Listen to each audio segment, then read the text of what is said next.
Reject her before the pack! Speak the words! Reject her before the pack, the council told the Alpha King. Speak the words. Sever the thread. Let the girl crawl back to the ash pits where she belongs. 5 elders sat in a crescent of carved bone thrones, their faces lit by the cold blue fire that burned eternally in the Hall of Verdicts. Behind them, 300 wolves of the Ironvale pack stood in silence, their breath fogging in the frigid mountain air. This was the severing, the most sacred and most brutal ritual in the Northern Territories. A ceremony designed to cut a fated bond like a surgeon cuts infected flesh. At the center of the hall, kneeling on the frozen stone, was the girl they wanted erased. Daisy. She was small, barely a shadow against the vastness of the hall. Her wrists were bound in ceremonial black cord, not because she was dangerous, but because tradition demanded the rejected mate be unable to reach for the one who would destroy her. Her hair, dark as a raven's wing, hung in tangled ropes across her face. She wore the gray shift of the ash workers, the lowest caste in the pack, and the hem was stiff with the residue of 1,000 fires she had tended since childhood. She didn't look up. She had learned long ago that looking up invited punishment. And standing over her, close enough that his shadow swallowed her entirely, was Kael Voss, Alpha of Ironvale. He was a cathedral of muscle and barely contained violence. His black military coat bore the silver claw insignia of the Northern Throne, and his jaw was set so tight, the tendons in his neck stood out like bridge cables. His eyes, a deep, furious amber, were locked on the kneeling girl with an expression the council couldn't read. To them, it looked like disgust. But if any of them had been close enough to feel the tremor in his clenched fists, they would have known it was something far more dangerous. It was restraint. Speak the words, Alpha, Elder Draven repeated, his voice cracking like old timber. The moon is at its apex. The window closes. Reject the bond, or the Ironvale bloodline is forever tainted by ash-born filth. Kael opened his mouth. The words were simple. 5 syllables that would shatter the golden thread humming between his ribs and hers. He had rehearsed them in the mirror that morning, each one a blade he was prepared to drive into his own chest. I reject this bond, but his wolf had other plans. The moment Kael drew breath to speak, something detonated inside him. Not pain, not resistance, something ancient. His wolf, the beast that had been caged behind his ribs for 28 years, the creature that responded to nothing and no one, surged forward with a force that buckled his knees. Kael's hand slammed against the stone floor, his spine arched. His eyes bled from amber to a white gold that hadn't been seen in the Northern Territories in 1,000 years. And then, the Alpha King of Ironvale did something that made 300 wolves stop breathing. He bowed. Not a nod, not a dip of the chin, a full, devastating, forehead to the stone bow at the feet of the Ashborn girl. His wolf let out a sound that wasn't a growl or a howl. It was a keen, a raw, aching, primal song of recognition that vibrated through the stone floor and cracked the ancient bone of the Elder Thrones. The blue fire in the ceremonial braziers didn't just flicker, it turned gold. The Hall of Verdicts had witnessed 10,000 severances. It had never witnessed this. No one moved. No one breathed.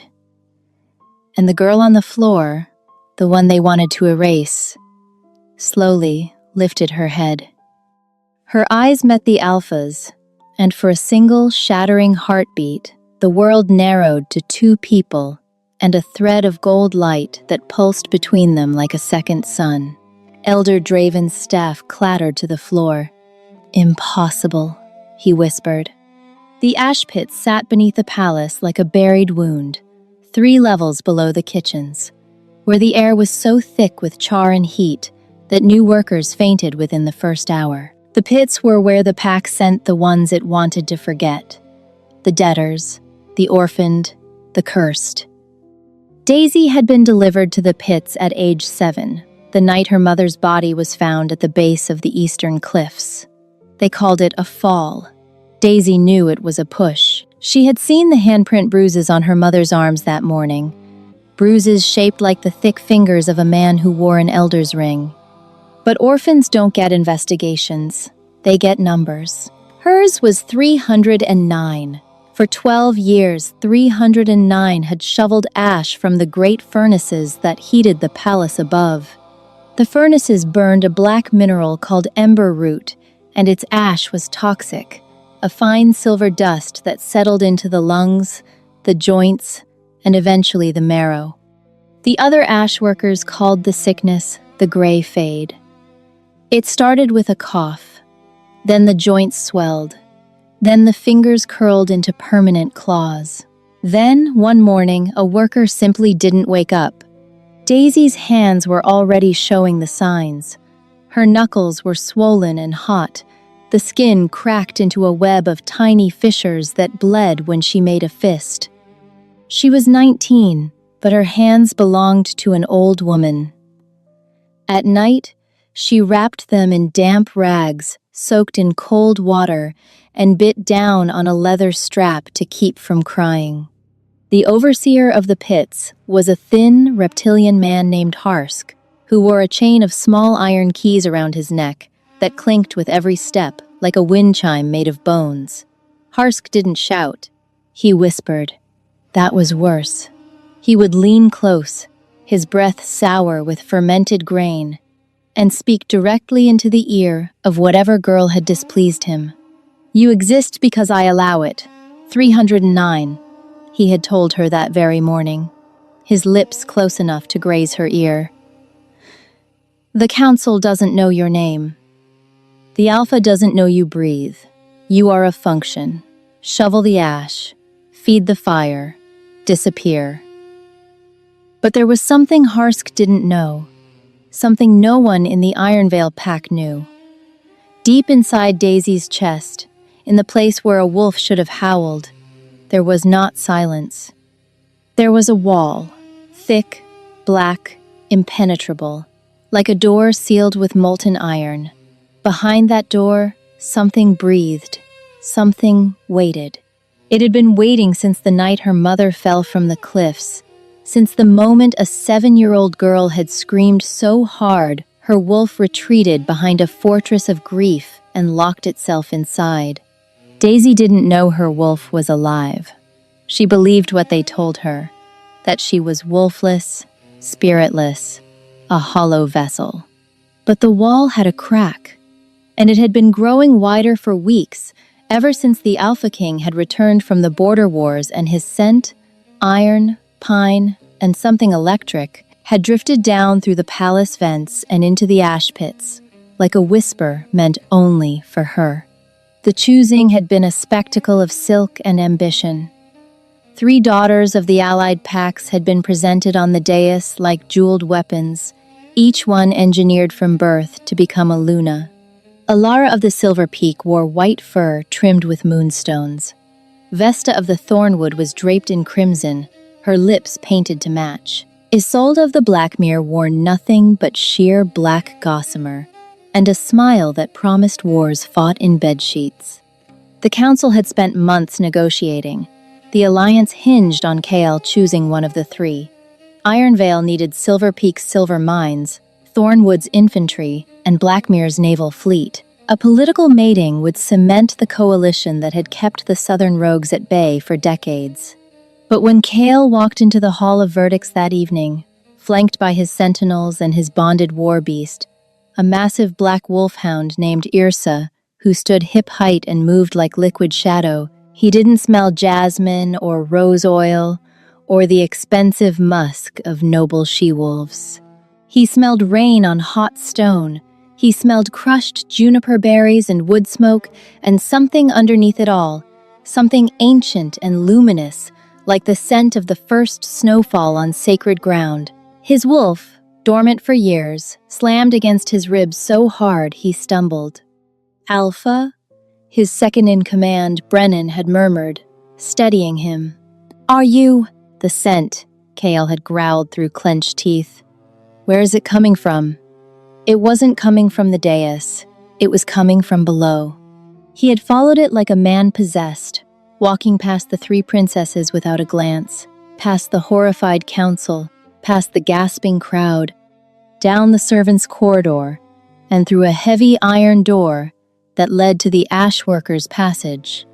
And there, pressed against the wall with a bucket of spent ember root in her blistered hands, was Daisy. The moment their eyes met, his wolf didn't just recognize her. It detonated. The bond snapped into place with a force that cracked the stone beneath his boots, and every wolf in the palace felt the shockwave, a pulse of raw, golden energy that sent the ceremonial fires blazing to the ceiling. Yrsa had reached her first. The war beast, who had once torn the throat from a rogue alpha twice her size, stopped dead, lowered her massive head, and placed her muzzle gently against Daisy's bare ankle. Then she whimpered, a sound of such tender, mournful recognition that even Brennan's hardened face went slack. The council had intervened within the hour. They couldn't deny the bond. Every wolf in the hall had felt it, but they could destroy it. And so, the severing was called. The Alpha's bow lasted 7 seconds.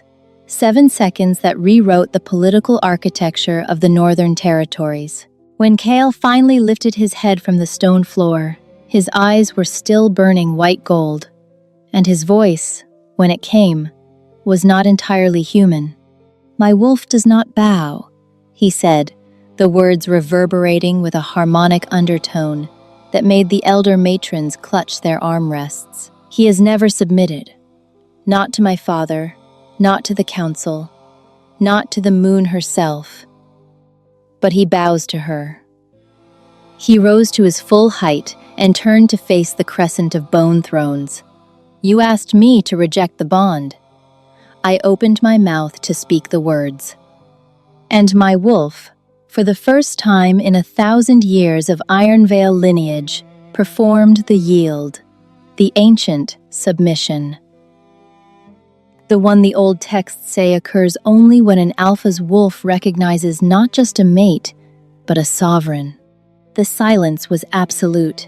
"She is not just my mate," Kale continued, his voice dropping to a frequency that pressed against the chests of every wolf present. "She is something we forgot was possible."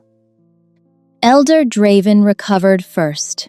His face, which had been ash-white, hardened into a mask of political fury. "A pretty performance, Alpha. But performances don't feed armies. The girl is Ashborn. She has no wolf, no bloodline, no political value. If you refuse the severing, the 3 pillars withdraw. Ironvale stands alone against the southern front." "Then Ironvale stands alone," Kale said. The hall erupted. Ilara of Silver Peak swept off the dais, her moonstones clicking like teeth. Vesta of Thornwood hissed something venomous to her handmaidens. Only Isolde of Blackmere remained still, her dark eyes fixed on Daisy with an expression that wasn't anger. It was curiosity. But the most dangerous reaction came from the shadows. Harsk, the overseer of the ash pits, stood in the servants' alcove, his chain of iron keys silent for once. His face was the color of spoiled milk, and his thin lips moved in a rapid, soundless calculation. Because Harsk knew something about Daisy that no one else did. And if she rose, if she claimed the Luna's throne, his secrets would burn brighter than the furnaces he commanded. Kale's quarters were a fortress within a fortress, a suite of dark stone and warm fur, lit by the amber glow of a massive hearth. Yrsa had positioned herself at the door like a sentient barricade, her golden eyes tracking every servant who passed with a predatory focus that ensured absolute privacy.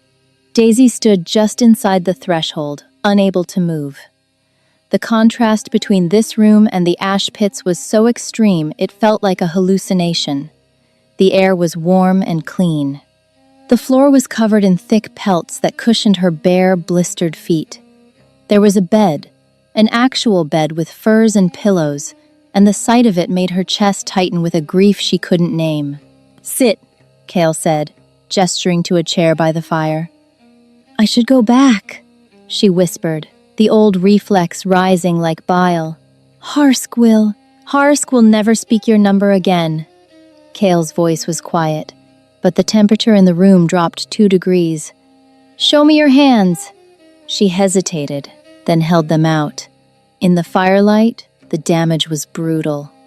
The cracked skin, the swollen joints, the gray discoloration beneath her nails, where the ember root ash had seeped into her bloodstream. She watched his face, expecting pity or, worse, revulsion. What she saw was rage. Not the explosive, performative kind, the slow, geological kind, the kind that toppled regimes. "How long?" he asked, taking her hands in his. His palms were rough with sword calluses, but his grip was impossibly gentle, as though he were holding something made of glass and starlight. 12 years, she said. He didn't respond immediately. He reached for a jar on the mantel, a pale salve that smelled of alpine flowers, and something deeper, something that hummed with the warmth of an alpha's spirit. He began to apply it to her skin, his thumb tracing slow, careful circles over each wound. Wherever the salve touched, the burning dimmed. Wherever his skin met hers, the golden thread between them pulsed, sending waves of warmth into her aching joints. "The council says I have no wolf," Daisy said, her voice barely audible over the crackle of the fire. "They say I'm hollow, a shell." Kale looked up, his amber eyes searching hers. "My wolf just performed a submission that hasn't occurred since before the founding of the 5 packs. He didn't bow to a shell, Daisy. He bowed to something that terrifies even him. What could terrify a War Alpha's wolf? His equal." From the doorway, Yrsa let out a low huff of agreement, her tail sweeping once across the stone floor. Dawn brought no warmth, only the cold arithmetic of politics. The council convened in the war chamber, a room of maps and iron where the fate of the pack was weighed in bodies and blood. Elder Draven had spent the night gathering his allies, and by morning, the tribunal was unanimous. "The law is older than your bloodline, Kyle," Draven announced, his voice carrying the weight of a man who had buried 3 alphas and intended to outlive a 4th. A fated bond with a wolfless mate is classified as a corruption, a defect of the spirit. The law demands a trial of waking. If the girl cannot manifest a wolf before the blood moon sets tomorrow night, the bond is declared a sickness, and she is exiled to the Hollows. The Hollows, a frozen wasteland beyond the northern ridge where rogue wolves hunted in packs and the wind alone could flay the skin from bone. Exile to the Hollows wasn't a punishment. It was an execution with extra steps. "And if I refuse the trial?" Kale asked, his voice deceptively calm. "Then the council invokes the Alpha's override. You are removed from the throne and replaced by your second, who has already agreed to honor the alliance." Draven's eyes flicked to Brennan, who stood rigid in the corner, his face a battlefield of loyalty and duty. Kale turned to Brennan. The silence between them was a living thing. "I didn't agree," Brennan said tightly. "I was told there's a difference." "The trial stands," Draven pressed. "One night, the Stone Hollow, no Alpha, no allies, the girl and the moon. If the moon answers, she lives." If the moon is silent, he spread his thin hands in a gesture of false helplessness. Then, even gods cannot save her. Daisy stepped forward before Kale could object. She was still in the gray shift, still barefoot, still bearing the marks of 12 years of servitude. But something in her posture had changed since the previous night. The line of her spine was straighter. Her voice, when it came, was steady. "I'll do it." Cale grabbed her arm, his grip urgent. "You don't have to prove anything to them." "I'm not proving anything to them," she said, meeting his eyes. "I'm proving it to myself." The stone hollow was a natural amphitheater carved into the mountain, open to the sky through a ragged wound in the rock. The walls were slick with ice, and the wind howled through the gap like a chorus of the damned. There was no shelter, no fire, no warmth. Only the stone, the sky, and the massive blood moon that hung above like a wounded eye. The iron gate slammed shut behind Daisy, and for a moment, the silence was so complete she could hear her own blood moving through her veins. Then came the sound she had been dreading, the slow, deliberate clink of iron keys. Harsk materialized at the viewing grate like a specter, his thin face pressed against the bars. The guards should have stopped him. They didn't. Gold had a way of making soldiers blind. "Little 309, he whispered, the nickname slithering through the bars like smoke. "All alone with the moon. How fitting. Your mother stood in this very hollow before she went to the cliffs. Did they tell you that? She begged for her wolf, too. Begged and begged. But the moon doesn't answer the cursed child. Your bloodline is poison. Your mother knew it. That's why she jumped."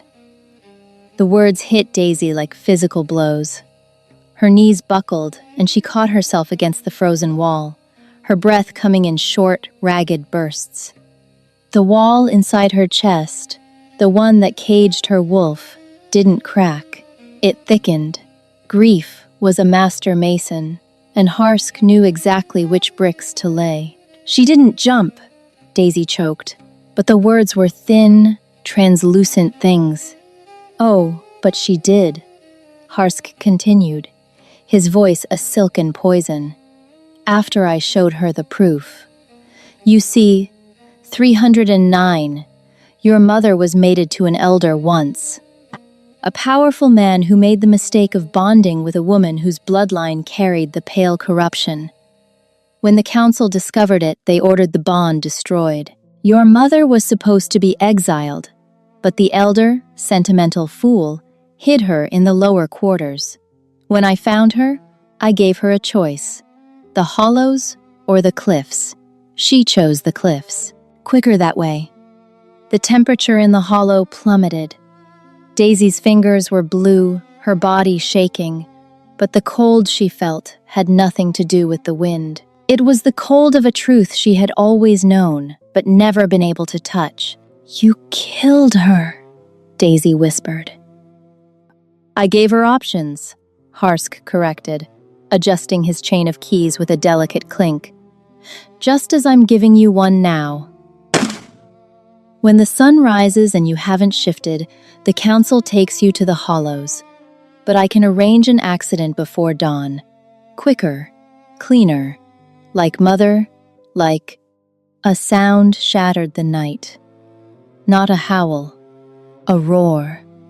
Yrsa exploded from the darkness beyond the gate, like a living avalanche. She hit the viewing grate with such force that the iron bars bent inward, and Harsk scrambled backward, his keys scattering across the stone. The war beast didn't pursue him. She pressed her massive flank against the bars of Daisy's cell and let out a deep, resonant rumble that vibrated through the stone and into Daisy's bones. The same sound a mother wolf makes when her pup is afraid. "He's gone," Daisy whispered to the beast, reaching through the bars to sink her fingers into the thick black fur. "He's gone." But Yrsa didn't move. She lay down against the gate, a wall of warmth and muscle, her golden eyes fixed on the darkness where Harsk had vanished. She would not sleep. She would not leave. Hours passed. The blood moon climbed to its apex, and Daisy sat with her back against the bars. Yrsa's warmth, the only thing between her and the killing cold. She closed her eyes and reached inward, toward the black wall in her chest. Nothing. She clawed at it. She begged. She screamed inside her own mind until her inner voice was raw. The wall held. Dawn crept over the mountain like a gray blade. The council arrived with the sunrise, a procession of fur-lined cloaks and grim faces. Elder Draven led them, his staff striking the frozen ground in a rhythm that sounded like a heartbeat counting down to 0. Behind them came Kael. He had not slept.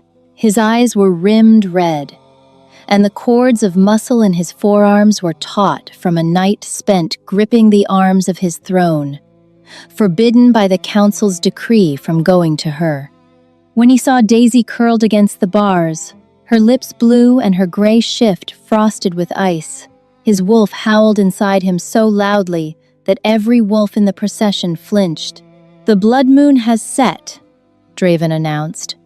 "The girl remains in human skin. The trial of waking is concluded. She is declared wolfless and sentenced to exile in the—" "Wait," Kael's voice was a low warning. "The law does not wait, Alpha. Guards, open the gate." 6 sentinels moved forward carrying silver-tipped restraining poles, weapons designed to suppress a wolf's spirit through pain.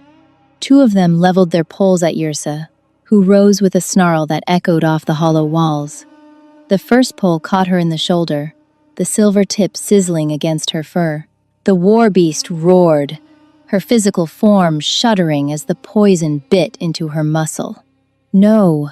Daisy lunged against the bars, her broken hands gripping the frozen iron. "Don't touch her. She was only protecting me." A second pole struck Yrsa across the back. The beast collapsed, her golden eyes dimming as the silver toxin spread through her veins. She tried to stand, her legs buckling, and let out a sound that Daisy would hear in her nightmares for the rest of her life. A whimper. Yrsa, who had never whimpered, who had faced down rogue armies without a sound, whimpered because she couldn't protect the girl behind the bars. Kael surged forward. But 4 elders' guards blocked his path, their silver blades crossed. "Touch them, and the override is enacted immediately," Draven warned. The gate swung open. A sentinel grabbed Daisy by the arm, his gauntleted hand crushing her bicep. Another raised a silver collar, the mark of the exiled, and moved toward her throat. And something behind the wall in Daisy's chest heard Yrsa fall. It didn't crack. It didn't splinter. It vaporized. The sound that erupted from Daisy was not a scream. It was a frequency, a vibration that existed below sound, in the space where the earth's bones hummed and the moon's gravity pulled at the tides. The iron bars of the gate didn't bend.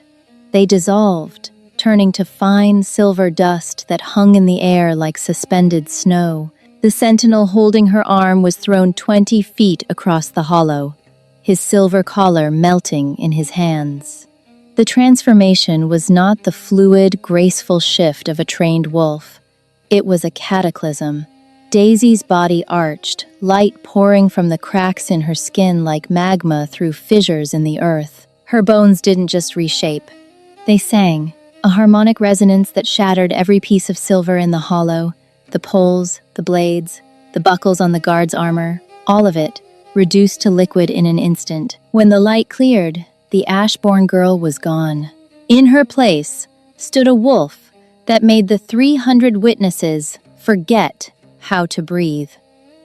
She was enormous, larger than any female wolf in recorded history, her fur so white it seemed to generate its own light, a pale, ethereal luminescence that turned the gray dawn into something resembling a cathedral at noon. Her eyes were not amber or gold or any color the pack had a name for. They were mercuric silver, shifting and liquid, containing depths that suggested not just a wolf's soul, but something older, something that remembered the world before the first pack was formed. From her paws, Frost spread across the stone in intricate, spiraling patterns that the elder matrons would later identify as the lost language of the first wolves, a language that had not been written in over 1,000 years. Yrsa, broken and bleeding on the frozen ground, lifted her head. The white wolf crossed to her in 3 silent strides and lowered her muzzle to the war beast's wounded shoulder. A breath of silver mist flowed from her jaws, and where it touched, the silver burns healed, the fur regrew, and the poison evaporated from Yrsa's blood like dew in sunlight. The war beast rose, restored, and pressed her forehead to the white wolf's chest. Then she sat at her left flank, assuming the ancient guardian position that bonded beasts hadn't used in centuries. The trinity was complete. Chaol walked forward. The guards didn't stop him. They couldn't. Their silver weapons were puddles on the stone. He shifted mid-stride, his massive black wolf erupting from his human form in a cascade of shadow and amber light. He was the largest alpha in the north, a beast built for war and dominion, and he walked to the white wolf and pressed his muzzle beneath her jaw. The submission. Not the performative bow of an alpha playing politics, but the deep, instinctive surrender of a wolf who had found his sovereign. The golden thread between them blazed so brightly that it cast shadows. The return to the Hall of Verdicts was a funeral procession for the old order. Daisy did not shift back. She walked through the palace corridors in her wolf form, her white fur brushing the stone walls, her silver eyes turning every torch they passed from orange to pale gold. Chaol flanked her right in his black wolf form. Yrsa guarded her left. The servants who lined the corridors didn't bow. They wept. Many of them had worked the ash pits alongside her. They had known her as 309. Now they watched her walk past them as something that belonged in the old songs, and they understood that the world had just tilted on its axis. The Hall of Verdicts was packed. The 3 princesses remained on the dais, though their composure had crumbled. Elara of Silver Peak was gripping her armrest so hard her knuckles were white. Vesta of Thornwood had gone completely still, the color drained from her face. Only Isolde of Blackmere watched with that same curious calm, a slight, unreadable smile on her dark lips. The elders were on their feet. Draven clutched his staff with both hands, his knuckles as pale as bone. Daisy stopped at the center of the hall and sat on her haunches. She was perfectly still, and in the silence, her presence filled the room like water filling a vessel. Every wolf present felt it, a pressure in the chest, a tightening of the throat, the primal recognition of an apex predator that existed on a level they couldn't comprehend. Then she did something no Alpha or Luna had done in living memory. She opened the truth scent. Shimmering images materialized in the air above the hall, ghostly projections drawn from the deep memory of the pack itself. The gathered wolves watched in mounting horror as the past unspooled. They saw Harsk, 12 years younger, standing at the edge of the eastern cliffs with a woman who had Daisy's eyes. They watched him press a sealed document into her trembling hands, a forged exile order bearing the council's seal. They heard him whisper, "The cliffs, or the hollows, Lyra. Choose quickly. The guards change at dawn." They saw the woman look back toward the palace, toward the nursery window where a 7-year-old girl slept clutching a stuffed wolf, and make her choice. They saw Harsk return to the palace, tuck the forged document into his ledger, and pour himself a glass of wine. The images dissolved. The silence that followed was not stunned. It was murderous. Chaol shifted back to human form, his naked chest heaving, his eyes still blazing amber. He turned to the guards. "Bring me the overseer."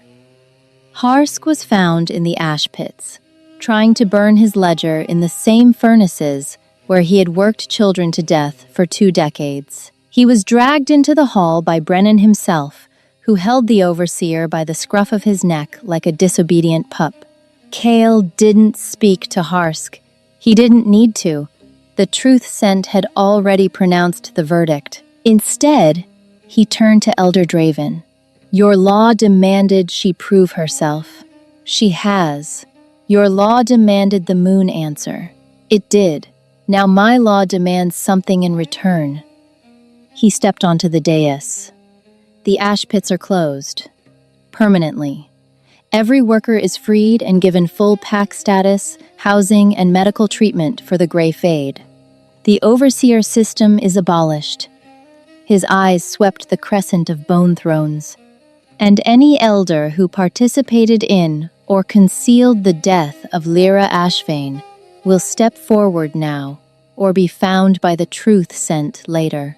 2 elders rose from their thrones and walked forward on shaking legs. Daisy finally shifted back. She stood in the center of the Hall of Verdicts, barefoot, wearing nothing but the heavy black fur cloak that Kale draped over her shoulders. She was still small. She was still scarred. But the gray shift was gone, and in its place was a woman whose silver eyes held the calm, devastating authority of a natural disaster. She looked at the freed ash workers gathered at the edges of the hall. She raised her hand, and a pulse of silver light rippled outward. On every ash worker's wrist, the branded number faded, replaced by a small, shimmering wolf mark that glowed with the same ethereal light as her fur. You are not numbers, she said, her voice carrying through the hall with a resonance that made the banners sway. You were never numbers. The pits forgot your names, but the moon did not. The bonding hunt took place 3 days later, on a night when the sky was so clear the stars looked close enough to touch. The entire Ironvale pack gathered at the edge of the whispering timberland, 500 wolves in a sea of gray, brown, and tawny fur. The 3 allied packs had sent their own envoys, quietly, without fanfare, because the story of the White Wolf had spread through the northern territories like wildfire, and no pack leader wanted to be on the wrong side of what was clearly a turning point in history. At the tree line, the Trinity stood together. Kael in his massive black wolf form, his amber eyes scanning the darkness with a commander's focus. Yrsa at his side, her obsidian coat gleaming, her body healed and powerful, a living weapon sworn to the White Wolf's service. And Daisy, the White Wolf, her luminous fur turning the snow around her into a field of soft gold light. The target of the bonding hunt was the Spirit Stag, a creature of ancient magic that only appeared when the pack's bond with the land was pure. It hadn't been seen in 4 generations. The elders said it was extinct. The old songs said it was waiting. Daisy didn't wait for permission. She let out a single low-frequency howl that resonated not in the ears but in the sternum, a sound that every wolf felt in the seat of their spirit. Then she ran. She moved through the forest like a beam of moonlight given form, her paws barely touching the snow, her body flowing through the dense timber with a fluid grace that left the elite hunters of Ironvale scrambling to keep pace. Yrsa ran at her left hip, a shadow to her light, clearing brush and low branches with her massive frame. Kale ran at her right, not leading, never leading, simply guarding the flank of the woman who had turned his entire world into something worth protecting. The Spirit Stag appeared at the Moon Pool, a still silver lake deep in the heart of the timberland. It was enormous, its antlers branching like the limbs of an ancient tree, each tine glowing with the same mercuric silver as Daisy's eyes. It stood on the water's surface, its hooves sending gentle ripples across the reflected stars. Daisy approached alone. The stag lowered its great head, and for a long, breathless moment the 2 creatures of light regarded each other in perfect stillness. Then the stag bent one knee and bowed, surrendering the spirit of the land to its new guardian. Behind her, Kale shifted to human form. He stood in the snow, bare-chested, and breathing hard, and watched the woman he had been ordered to reject receive the blessing of a creature that hadn't bowed to a living soul in 1,000 years. "Look at her," he said, his voice rough with something that went beyond pride. The lords and alphas of the allied packs had caught up, their wolves panting, their eyes wide. You wanted to exile her. You wanted to erase her. And the land itself just knelt. One by one, the wolves of Ironvale dropped to their bellies, not because they were commanded, because their wolves, every single one, recognized what the Alpha's wolf had recognized first. The 500 wolves of Ironvale, followed by the envoys of Silver Peak, Thornwood, and Blackmere, pressed their chins to the snow in the deepest submission their kind could offer. The spirit stag dissolved into a mist of silver light that settled over the gathered pack like a benediction. The hunt was over. The bond was sealed. The girl no one saw had become the wolf the entire North would follow. Daisy shifted back at the edge of the moon pool, the water lapping at her bare feet. Cale wrapped his coat around her shoulders and pulled her against his chest. She could hear his heartbeat, strong and steady, a sound that had become the antidote to 12 years of silence. "The council wanted you to reject me," she said quietly, looking out at the silver water. "My wolf had other plans," Cale murmured against her hair. "What happens now?" He tightened his arms around her. "Now we go back to the Hall of Verdicts and turn it into something else." "What?" "The Hall of Names," he said. "Every number gets replaced. Every ghost gets a name. And the ash pits become a memorial, so no one ever forgets what silence costs." Daisy closed her eyes. Behind the place where the wall had been, her wolf stretched and settled, warm and luminous and finally, irrevocably free. The girl they called 309 was gone. In her place stood the White Wolf of Ironvale, with the war beast at her flank, the Alpha King at her side, and 1,000-year prophecy burning in her silver eyes. The council had told him to reject her. His wolf had told them all to kneel. And the moon, ancient and patient, watched from above and whispered to the stars, "I told you she was mine."